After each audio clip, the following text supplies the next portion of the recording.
Hello, my name is Jack Northcutt with team number 10, Project 19, the Solar System Designer. Um, First, I will start off by showing you the Tiger boards. And you can see here this sprint 2 had just finished on the 16th, which was Friday. The overall objective of the sprint was to get a working model going. We've been doing the first sprint, we've been doing a lot of research in different things and trying to figure out Unity. And now that all of us had Unity finally set up, working with the right tool chains integrated, we wanted to try to begin to build a working model. And from feedback from our sponsor, he suggested that we have a working model. That way it'd be easier for him to know what user stories for us to implement in the following sprints. So basically, we just wanted something, a simple working model that connects to Smart Sparrow, has a basic body objects and interactions, a working UI, and a simplified working physics model. What that is basically physics is a huge part in this project, and it's probably going to have sprints of its own. So you wanted just to have something simple working so we could show the solar system moving and have the objects and everything orbit around one object. So not necessarily full integrated physics, but we wanted to continue to update our physics models. Um, and you can see from our sprint task board, a lot of it is UI design, graphical stuff.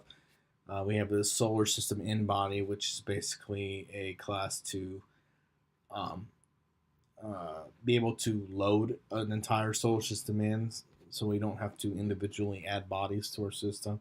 And that's for testing, a debug console, um, and some more physics classes added, such as the ellipse class, different rules of Kepler's laws to get integrated in that it will be usable for us in the future.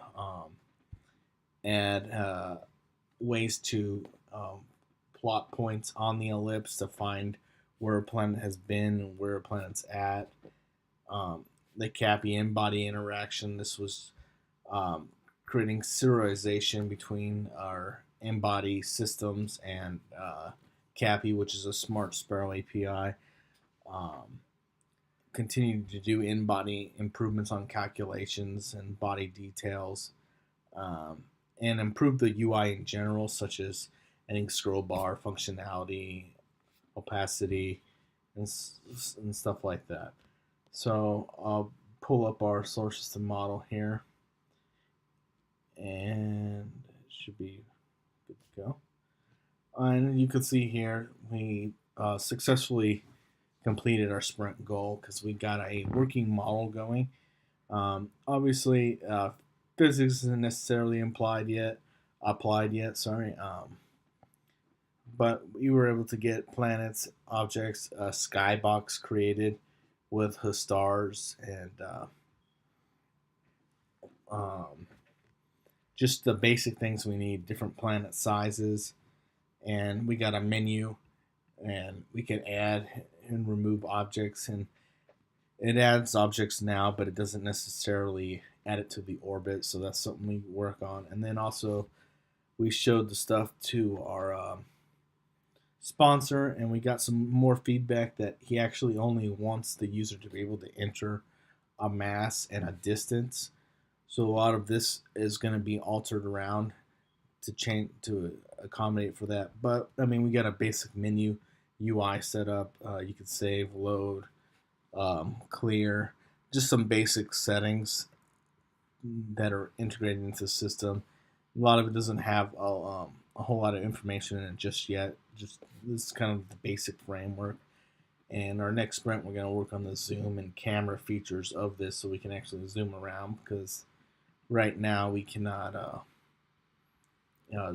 move our camera in the simulation, which is something we're going to want to be able to do. But we can change the size of the objects and such. So far, I think we did pretty good on creating a model. Sponsor was able to physically see something working, and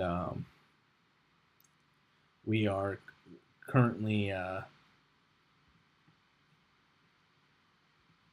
me get out of this, now working to expand upon this model.